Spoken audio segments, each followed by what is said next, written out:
Morning guys, कैसे हैं आप लोग। विपिन सर आप लोगों के लिए एक बार फिर से अपने स्मार्ट स्टडी क्लासेस की यूट्यूब चैनल पर आपका स्वागत करता हूं और आशा करते हैं कि आप बहुत बेहतर होंगे।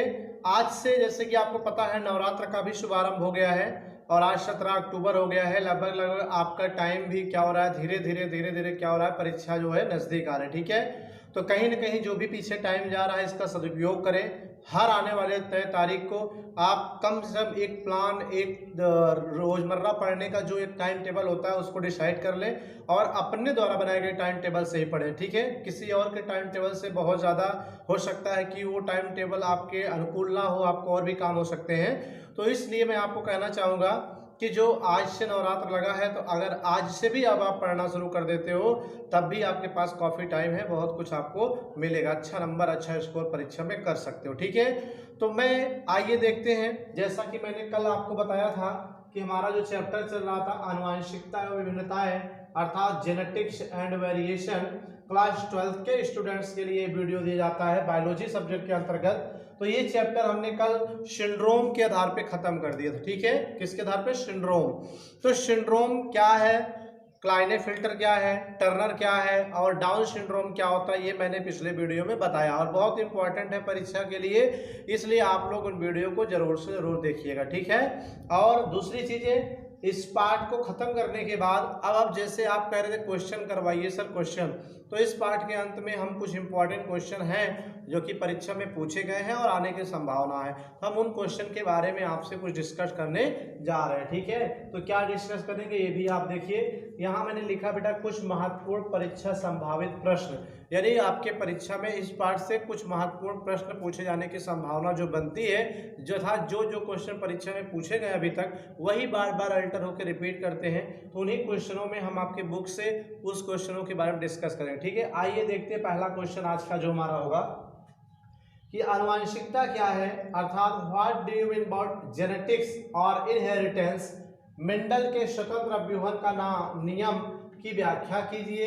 ठीक है, अर्थात discuss about the law of independent assortment and सप्रबलता एवं अपूर्ण प्रबलता में अंतर बताइए। ठीक है गाइस, तो इस तरह का प्रश्न अगर आ रहा है तो ये लॉन्ग में होगा। किस में होगा? लॉन्ग क्वेश्चन के अंतर्गत है, क्योंकि इसमें 3 तरह के प्रश्न समाहित किए गए, सम्मिलित किए गए हैं। पहला प्रश्न जो है आनुवांशिकता क्या है, दूसरा मेंडल का स्वतंत्र अभ्यूहन का नियम पूछ रहा है और तीसरा कह रहा है सप्रबलता अपूर्ण प्रबलता में अंतर क्या है, डिफरेंस क्या है। ठीक है, ये क्वेश्चन है और ये 2016 के यूपी बोर्ड एग्जाम में भी पूछा गया है। ठीक है, तो आपको मैंने पूरा वीडियो बताया होगा, तो पूरे वीडियो में हर टॉपिक का वीडियो दिया है, जो भी क्वेश्चन है सबका, तो उसमें आपको याद होना चाहिए, तो आपको पता होना चाहिए कि आनुवांशिकता क्या है। ठीक है, तो आइए हम इसके आंसर को राइट करके देखते हैं हम लोग क्या है। जैसा कि इसमें पहला पॉइंट है बेटा, हम पहले पॉइंट की ही बात करेंगे कि आनुवांशिकता क्या है। ठीक है, आनुवांशिकता क्या है। ठीक है, तो मैंने आपको बताया होगा, याद होगा कि एक पीढ़ी के लक्षणों का, ठीक है, दूसरी पीढ़ी में अर्थात माता पिता के लक्षणों का उनकी आने वाले या होने वाले संतानों में क्या ट्रांसफर होना, जाना ही क्या कहलाता है? बोलो, आनुवांशिकता कहलाता है और ऐसे लक्षणों को आनुवांशिक लक्षण कहते हैं। ठीक है, ये बताया था। जैसे अगर मान लीजिए सपोज करिए, जैसे आपको पता होगा पूर्व मुख्यमंत्री मुलायम सिंह यादव की नाक अगर आप ध्यान से देखिए टेढ़ी है, तो उनके ये जो शारीरिक लक्षण है आपका टेढ़ापन नाक का, ये उनके आने वाली संतान या होने वाली संतान जो माननीय अखिलेश यादव जी थे उनमें भी देखिए नाक क्या है, टेढ़ी है। इसका मतलब कि उनका जो टेढ़ा नाक है वो क्या हुआ, मुलायम सिंह यादव से अखिलेश यादव में गया। इसका मतलब कि एक पीढ़ी से दूसरी पीढ़ी में गया। दोस्तों मैं कुछ ऐसा एग्जाम्पल लेना चाहता हूँ, ले रहा हूँ जो कि आप प्रत्यक्ष उसको देख सको। ठीक है, तो ये क्या है, एक पीढ़ी से दूसरे पीढ़ी में जो जा रहा है उसके जाने की क्रिया को हम क्या कहते हैं? आनुवांशिकता कहते हैं। ठीक है, और एग्जाम्पल लेना चाहो, जैसे सपोज करिए पेरेंट्स हैं, हस्बैंड वाइफ पेरेंट्स हैं, वो ब्लैक कलर के हैं। ठीक है, अब उनकी जो होने वाली संतान होगी तो पॉसिबिलिटीज क्या है कि ब्लैक ही होगी, क्योंकि आपने सुना है एक पीढ़ी के लक्षण दूसरी पीढ़ी में जाते हैं, तो ये क्या होगा, एक पीढ़ी की अगर ब्लैक है तो दूसरी पीढ़ी यानी होने वाली संतान में भी क्या होगा, वो कलर जाएगा। अगर माँ बाप नाटे हैं तो बच्चा भी नाटा होगा, समझ में आए। और एक चीज, अगर हम मानव हैं हमारा बच्चा मानव ही होगा, ना कि दानव पैदा होगा। ठीक है कि नहीं, और कुत्ता है तो कुत्ते का बच्चा कुत्ता ही होगा, शेर है तो शेर का बच्चा शेर होगा, ना कि सियार हो जाएगा। ठीक है, ये क्यों ऐसा होता है? यही घटना, यही परिघटना क्या कहलाती है बेटा? आनुवंशिकता कहलाती है। ज्यादा आपको लंबा नहीं खींचना, सिर्फ इतना ध्यान दीजिए कि एक पीढ़ी के लक्षणों का दूसरी पीढ़ी में स्थानांतरित होना ही क्या कहलाता है? आनुवंशिकता कहलाता है, जेनेटिक्स कहलाता है। और ऐसे लक्षणों को हम क्या कहते हैं? आनुवंशिक लक्षण कहते हैं। ठीक है, एक एग्जाम्पल दे देना है, जैसे गोरे माँ बाप की संतान का गोरा होना, काले माँ बाप की संतान का काला होना। ठीक है, ये एग्जाम्पल आप दे सकते हो गया, दैट सिंपल यार। आनुवंशिकता आपकी क्या हो गई? ये चीज क्या हो गई? क्लियर हो गई। ये पॉइंट आपको मैंने क्या किया? क्लियर कर रहा है। ठीक है, अब आता है कि मेंडल के स्वतंत्र व्यूहन का नियम। ठीक है, सबसे पहली चीज मेंडल कौन थे? हु इज मेंडल यार? दैट सिंपल यार कि मेंडल क्या है गाइज। ठीक है, तो यार मैंने बता रखा है कि Mendel is the father of genetics. Mendel एक ऐसे वैज्ञानिक हैं जिनको आनुवंशिकता का जनक कहा जाता है। इनका पूरा नाम भी कभी कभी पूछ लेता है, तो मैं आपको बता दूं कि मेंडल का जो पूरा नाम है, याद होगा मैंने बताया था, सर ग्रेगर जान मेंडल। सर ग्रेगर जान मेंडल, ये मेंडल का पूरा नाम है। ठीक है, ये भी एक नंबर का पूछता है, तो आप याद रखिए। ठीक है, और मेंडल है कौन? आनुवंशिकी के जनक है। ठीक है, फादर ऑफ जेनेटिक्स, आनुवंशिकी के क्या है? जनक है। कौन? सर ग्रेगर जान मेंडल। तो ये दो क्वेश्चन आपके हो सकता है एक नंबर का पूछा जाए कि आनुवंशिकी के जनक कौन है? सर ग्रेगर जान मेंडल है, और मेंडल का पूरा नाम क्या है? सर ग्रेगर जान मेंडल है। ठीक है, ऐसा ही पूछा जाता है। तो लेकिन यहाँ जो क्वेश्चन में पुटअप किया है पॉइंट, वो है स्वतंत्र व्यूहन का नियम या लॉ ऑफ इंडिपेंडेंट असॉर्टमेंट। तो हम भी इसको बता रहे हैं, स्वतंत्र अपव्यूहन का नियम। ठीक है, स्वतंत्र अपव्यूहन का नियम। ठीक है, ये नियम मेंडल के दूसरे प्रयोग से प्राप्त हुआ था। यहां हम लिखेंगे कि यह नियम, ठीक है, मेंडल के, यह नियम मेंडल के दूसरे प्रयोग से प्राप्त हुआ। यह नियम मेंडल के दूसरे प्रयोग से प्राप्त हुआ। ठीक है, दूसरे प्रयोग का क्या मतलब है गाइज? कि मेंडल ने कितने प्रयोग किए थे मटर के पौधे पर? 3 प्रयोग, एक संकर प्रयोग, द्विसंकर और त्रिसंकर। तो जो मेंडल का दूसरा प्रयोग था द्विसंकर प्रयोग, द्विगुण संकर की वंशागति, वही दूसरा प्रयोग था। ठीक है, इसमें है क्या? मेंडल के स्वतंत्र व्यूहन का नियम क्या बताया था कि आपको याद होगा कि दूसरे प्रयोग मतलब एक गोले बीज वाले, ठीक है, हरे झुर्रीदार, गोल पीले बीज वाले, 2 टाइप के मटर के पौधे लिए। उनमें जब मेंडल ने संकरण कराया तो सिर्फ गोल और क्या मिले? पीले बीज वाले ही मिले अपन पीढ़ी में। और जब गोल पीले बीजों को क्या किया उन्होंने? डाइवर्ट कराया। यहाँ पर आप समझ सकते हो ऐसे फटाफट, गोल प्लस पीले और हरे प्लस झुर्रीदार, है ना? इनके बीच जब मेंडल ने संकरण कराया तो सिर्फ गोल पीले मिले थे। कौन मिले थे? गोल पीले। इसे F1 पीढ़ी कहा था। और जब गोल पीली को F2 के लिए उगाया, ठीक, गोल पीले वाले को क्या किया? F2 के लिए उगाया। जानने के लिए इस बार क्या होता है तो आपको पता होना चाहिए, प्लांट नग अनुपाते 3:3:1 के अनुपात में प्राप्त हुए थे। ठीक है, तो यहाँ पर आपने देखा था कि गोल पीला तो मिला, लेकिन गोल के साथ झुर्री भी आ गया था। ठीक है, ठीक है, गोल क्या मिला? गोल के साथ पीला है ना, तो यहाँ गोल पीला तो मिला ही था, गोल पीला तो था ही, लेकिन इस बार गोल, ठीक है, और क्या हो गया था? हरा आ गया था। फिर हरा झुर्रीदार तो था ही, 1 अनुपात में हरा झुर्रीदार, और साथ में हरा और पीला भी आ गया था। ठीक है, तो यहाँ पर बेटा जो गोल पीला है और प्रबल लक्षण है, हरा और झुर्रीदार अप्रबल लक्षण है। ठीक है, तो यहाँ पर मेंडल ने एक्सपेरिमेंट करके जब देखा कि गोल पीला यानी प्रबल तो है ही है, लेकिन यहाँ गोल हरा आ गया है, हरा प्रबल है, गोल प्रबल है ना। तो ऐसी स्थिति में इसमें क्या बताया था कि एक का प्रबल लक्षण दूसरे के प्रबल से ही नहीं बल्कि अप्रबल से भी मिल सकता है, और दूसरे कारक का अप्रबल लक्षण अप्रबल से ही नहीं बल्कि प्रबल से भी मिल सकता है। ठीक है, ऐसा करने के लिए दोनों स्वतंत्र हैं। ठीक है गाइस, तो ये क्या हुआ? स्वतंत्र अपव्यूहन का नियम हो गया। ठीक है, अगर व्यवहारिक भाषा में इस नियम को हम समझना चाहें तो ऐसे समझ सकते हैं, ध्यान दीजिए। जैसे सपोज करिए एक एसडीएम है कोई हायर लेवल का, ठीक है, हायर बेस का, उसकी आर्थिक इकोनॉमिक स्थिति बहुत अच्छी होगी, तो वो क्या है? प्रबल है, और वो जब अपनी मैरिज करना चाहेगा तो प्रबल के साथ ऐसी लड़की ढूंढेगा जो एसडीएम ही हो। ठीक है, तो दोनों प्रबल का प्रबल में ही रिलेशन बनता है। लेकिन क्या वो व्यक्ति एक गरीब घर में शादी नहीं कर सकता है? कर सकता है। ऐसा करने के लिए वो क्या है, स्वतंत्र है। चाहे वो एसडीएम है तो एसडीएम के साथ करे, चाहे एक नॉर्मल लड़की के साथ करे, ठीक है कि नहीं। अगर एसडीएम के साथ करता है प्रबल, और अगर एक नॉर्मल के साथ करता है अप्रबल। और कोई अप्रबल व्यक्ति होता है, मान लीजिए गरीब घर का है, तो अगर उसकी अपनी क्षमता है तो गरीब के घर में ही शादी करेगा, नहीं तो किसी बड़े घर में करेगा, ठीक है कि नहीं। ऐसा करने के लिए वो क्या है, स्वतंत्र है। तो वही चीज यहाँ पर मेंडल ने कहा था कि एक का प्रबल लक्षण प्रबल के साथ ही नहीं बल्कि अप्रबल के साथ भी जा सकता है। जैसा यहाँ देख रहे हो, गोल पीला प्रबल प्रबल तो है ही है, लेकिन गोल हरा भी हो गया, प्रबल अप्रबल के साथ हो गया, ठीक है कि नहीं। और दूसरा मेंडल ने कहा अप्रबल अप्रबल के साथ ही नहीं बल्कि प्रबल के साथ भी जाने के लिए स्वतंत्र है। इसी को स्वतंत्र विभेदन का नियम कहते हैं, अर्थात लॉ ऑफ इंडिपेंडेंट असॉर्टमेंट कहते हैं, ठीक है। अब जो तीसरा पॉइंट बेटा पूछ रहा है, सप्रबलता और अपूर्ण प्रभावलता में क्या अंतर है। सप्रबलता का मतलब प्रबलता या प्रभाविता का नियम कहते हैं, या पूर्ण प्रभावलता कहते हैं। और अपूर्ण प्रभावलता का मतलब मेंडेली नियम का विचलन आपको बताया था, अपूर्ण प्रभाविता उसमें, ठीक है। तो अपूर्ण प्रबलता का हो चाहे अपूर्ण प्रभाविता का हो, समझ में आई बात कि नहीं। तो ये चीज भी हम सीखने जा रहे हैं, तो आप यहाँ पर ध्यान से देखिए, इसको हम हटा रहे हैं, ठीक है। अब इसका काम खत्म है। तो अब हम जो बात करेंगे बेटा, यहां पर सप्रबलता और हम लिखेंगे अपूर्ण प्रबलता, ठीक है। अपूर्ण प्रबलता, ये अंतर पूछना, डिफरेंस पूछना, ठीक है।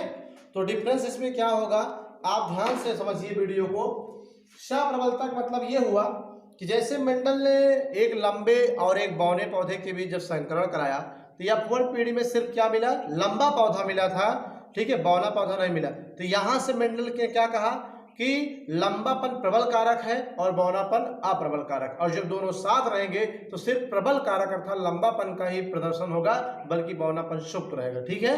और यहाँ पर अपूर्ण प्रबलता क्या है कि जब मेंडल ने इस नियम को दिया तो इसको जानने के लिए, ठीक है, कार्ल कोरेंस ने क्या किया, मिरीबिलिस जलापा नामक पौधों में जो एक्सपेरिमेंट किया, एक लाल पुष्प वाला पौधा लिया, एक सफेद वाला, दोनों के बीच जब संकरण कराया था तो उससे जो F1 पीढ़ी में पौधे आए, ना सफेद आए ना लाल आए बल्कि गुलाबी आ गया था। इसका मतलब ये हुआ कि F1 पीढ़ी में जो न लाल मिला न सफेद मिला, इसका मतलब न लाल प्रभावी है पूर्ण रूप से, ना सफेद प्रभावी है, बल्कि गुलाबी आया, जिसमें क्या है कि प्रबल लक्षण जो लाल वाला है वो F1 पीढ़ी में क्या हो गया, अपूर्ण प्रभावी हुआ, अर्थात पूर्ण रूप से अपने आप को दर्शित नहीं किया। अगर ऐसा होता तो लाल सफेद में F1 में सिर्फ लाल मिलता, लेकिन यही तो मेंडल का नियम नहीं लागू हुआ, इसीलिए इसे मेंडली विचलन के रूप में भी जाना जाता है, ठीक है गाइस।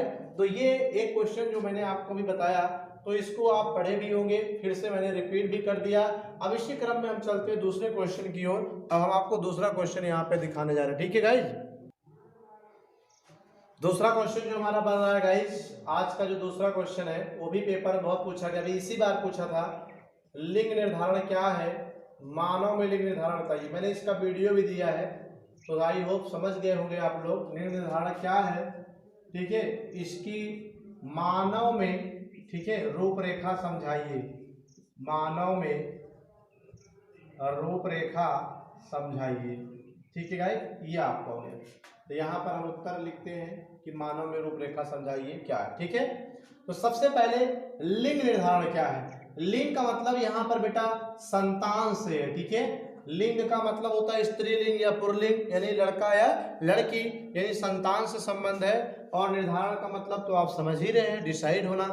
तो गर्भ में पल रहा बच्चा नर होगा या मादा होगा, अर्थात बॉय होगा या गर्ल्स होगा, ठीक है, इस बात को डिसाइड करना ही क्या कहलाता है, लिंग निर्धारण, अर्थात संतान निर्धारण की प्रक्रिया, ठीक है। संतान निर्धारण की प्रक्रिया को, ठीक है, प्रक्रिया को हम लिंग निर्धारण कहते हैं। क्या कहते हैं, लिंग निर्धारण कहते हैं। संतान निर्धारण की प्रक्रिया को हम लिंग निर्धारण कहते हैं। ओके, क्लियर हो गया। अब इसका निर्धारण होता कैसे है, तो मैं आपको बता दूं कि मानव में 46 गुणसूत्र होते हैं, जिसमें दो अंतिम के गुणसूत्र यानी कि 45 और 46 वाले लिंग गुणसूत्र होते हैं, जो कि पुरुष में क्या होता है बेटा, ठीक है, XY होता है, और महिला में मैंने बताया था XX होता है, ठीक है। यही XY और XX गुणसूत्र ये शुक्राणु में होते हैं, और ये बेटा कहाँ होते हैं, अंडाणु में होते हैं, ठीक है। ये शुक्राणु में होता है और ये अंडाणु में होता है, ठीक है। जब ये इसके साथ रिप्रोडक्शन करेगा, प्रजनन करेगा, तो ये शुक्राणु अंडाणु से मिलेगा, तो ये गुणसूत्र भी क्या इससे मिलेगा। तो अगर मान लीजिए सपोज करिए मानव में रूपरेखा कह रहा है, तो आप ऐसे लिखिए पुरुष में XY, महिला में XX। अब प्रजनन के दौरान एक गुणसूत्र मान लीजिए इसका X इसके X से मिला, तो XX अर्थात क्या पैदा हुई, लड़की पैदा हुई, ठीक है। और अगर इसका X इस वाले X से मिला, तब भी क्या पैदा हुई, लड़की, यानी XX लड़की का लक्षण है मादा का, तो लड़की ही पैदा होगी। और इसका Y अगर इसके X से मिल गया तो ये लड़का पैदा होगा। और मान लीजिए अगर इसका Y इस X से मिला, तब भी तो XY हुआ, लड़का ही हुआ। यही रूपरेखा है, ठीक है। ये क्या है, रूपरेखा है। तो आप समझ रहे होंगे कि बोर्ड एग्जाम में ये क्वेश्चन अभी इसी बार आया है। तो आपको मैंने वीडियो में लिंग निर्धारण बताया है, मानव में बताया है, पक्षी में बताया है और मधुमक्खी में भी क्या किया है, बताया है, ठीक है गाइस। तो जिस तरह के क्वेश्चन आते हैं आप उस तरह के क्वेश्चन सॉल्व करिए। तो ये रहा, ऐसे चित्र के आप नाम लिखेंगे कि मानव में लिंग निर्धारण की रूपरेखा, मानव में, ठीक है, लिंग निर्धारण की रूपरेखा। राइट गाइस, कंप्लीट हो गया मानव में लिंग निर्धारण की रूपरेखा। ये क्वेश्चन भी आपका क्या हो गया, कंप्लीट हो गया। यहाँ पर 2 लाइन लिख देना है। क्या लिखोगे इसमें कि मानव में प्रायः 2 लिंग गुणसूत्र होते हैं, X और Y। पुरुष में XY, महिला में XX होता है। प्रजनन के दौरान कोई एक गुणसूत्र पुरुष का, चाहे X या Y, मादा के एक ही गुणसूत्र से X या X से मिल करके क्या करता है, संतान निर्धारण करता है। और जब पुरुष का X महिला के X से मिलेगा तो लड़की पैदा होगी, और जब पुरुष का Y महिला के X से मिलेगा तो लड़का पैदा होगा, ठीक है। तो ये क्या रहा, ये आपका दूसरा क्वेश्चन रहा, ठीक है गाइस। तो नोट कर सकते हैं क्वेश्चन को। हम आगे चलते हैं तीसरे क्वेश्चन की ओर। तो गाइस अब हम चलते हैं तीसरे क्वेश्चन की ओर, ठीक है। ये भी वेरी इंपॉर्टेंट क्वेश्चन है, पेपर में ये भी पूछे गए हैं। तो ये जो तीसरा क्वेश्चन आज का है वो है लिंग संलग्न लक्षण, ठीक है। सेक्स लिंकेज कैरेक्टर क्या है और मानव में इसकी वंशागति बताइए, ठीक है। तो मैंने कहा था बहुत रटना नहीं है बेटा, ठीक है। सहलग्न, सह माने साथ साथ, लग्न माने लगा रहे। कौन लगा रहे किसके साथ, तो जीन लगा रहेगा गुणसूत्र के पास, ठीक है। कि कौन सा गुणसूत्र, मैंने कहा था कि मानव में 46 गुणसूत्र हैं। इनमें भी 2 प्रकार के हैं, 44 गुणसूत्र होते हैं, इन्हें समजात गुणसूत्र कहते हैं, ठीक है। और जो 2 गुणसूत्र हैं ये लिंग गुणसूत्र है, क्या है, लिंग गुणसूत्र होते हैं, ठीक है। तो जो ये 2 लिंग गुणसूत्र है, इसी लिंग गुणसूत्र पर, ठीक है, छोटे छोटे कण के रूप में क्या होते हैं, जीन होते हैं। और अगर लिंग गुणसूत्र है तो उसका जीन लिंग जीन होता है, और वह लैंगिक लक्षणों को ही क्या करता है, दर्शाता है, ठीक है। प्रत्येक जीन एक नए लक्षण को दर्शाता है या व्यक्त करता है।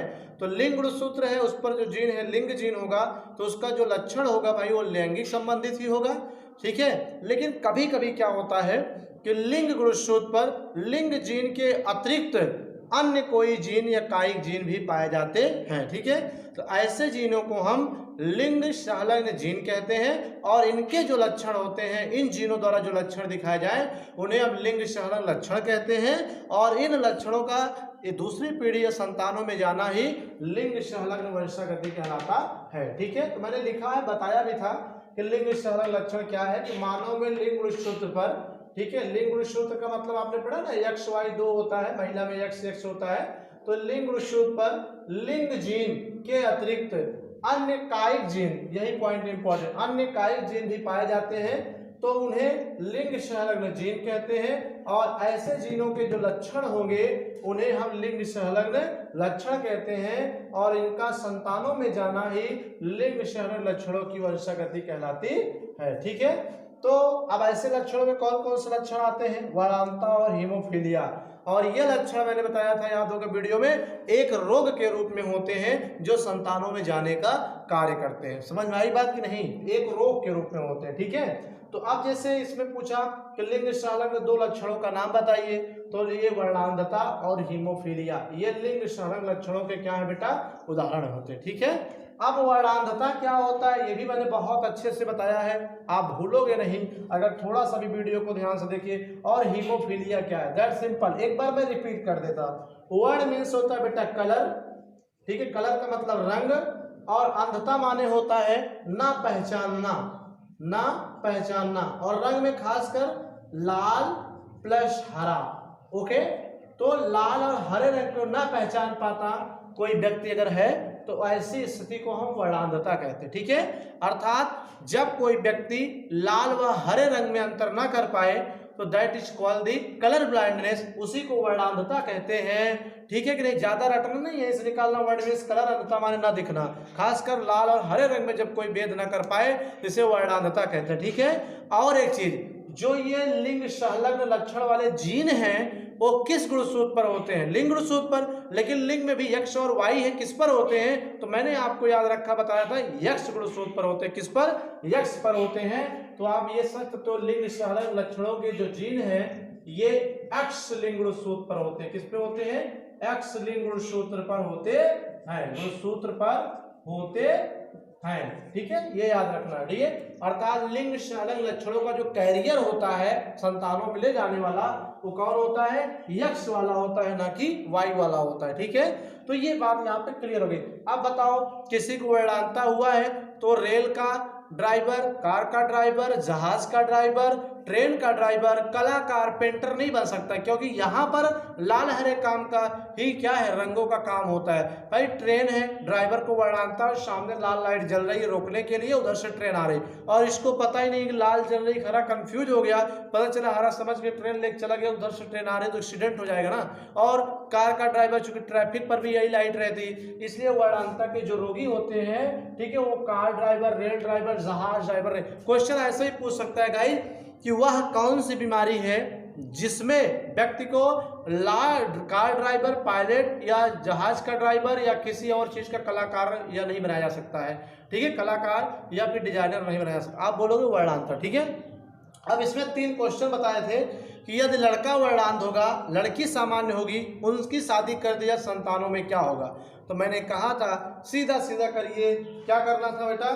एक्स वाई एक्स एक्स, लड़का वर्णांध है तो लड़के वाला एक्स गोला कर दीजिए और लिंग निर्धारण वाली प्रक्रिया से आप ऐसे बना दीजिए। ठीक है, और ऐसे बना दीजिए, तो इस तरह से ऐसे बनाइए। देखो रिंग वाला आ रहा ना, गोला वाला, इसका मतलब लड़की वर्णांध, लड़की वर्णांध, और लड़का जो होगा एक्स वाई सामान्य होगा। ठीक है, इस तरह से मैंने बताया था, निकाल लोगे आप। ठीक है, तो ये कंडीशन, 3 तरह के क्वेश्चन आएंगे, लड़का वर्णांध, लड़की सामान्य।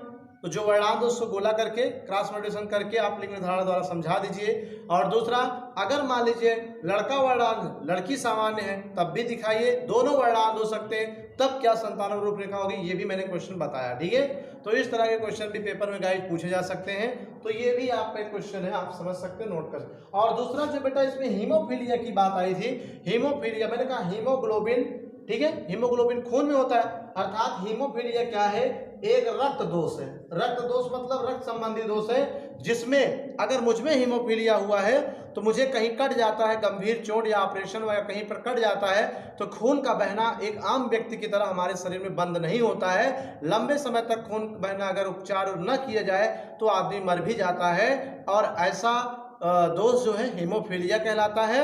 और यह सबसे पहले यूरोप के राजघराने की महारानी, ठीक है, विक्टोरिया में हुआ था। ठीक है कि नहीं, सबसे पहले इनकी खोज वहीं पे हुई थी हीमोफीलिया की। ठीक है, इनमें क्या होता है कि व्यक्ति का जो हीमोग्लोबिन होता है, ठीक है, उसमें जो आरबीसी होता है, लाल रुधिर कणिकाएं, 120 दिन होता है, 100 से 120 दिन जीवन काल होता है। मतलब आपके शरीर में जो लाल रुधिर कणिकाएं बन रहे हैं उनका जीवन काल 120 दिन है। लेकिन जो हीमोफीलिया अगर मान लीजिए मुझे हुआ है तो फिर ये मेरे शरीर में सिर्फ 20 दिन ही रहेगा, इसलिए मेरे शरीर में बराबर ब्लड की कमी बनी रहती है, जिससे थकान, कमजोरी और अन्य रोग भी क्या होते हैं, ऐसी कंडीशन होते हैं। ठीक है, तो ये आपका क्या है? हीमोफीलिया है। समझ में आया कि नहीं? रक्त दोष है गाइस। ठीक है, तो यहाँ पर मैंने आपको ये लिंग संलग्न लक्षण और मानव में इसकी वंशागति बताया। ठीक है कि नहीं?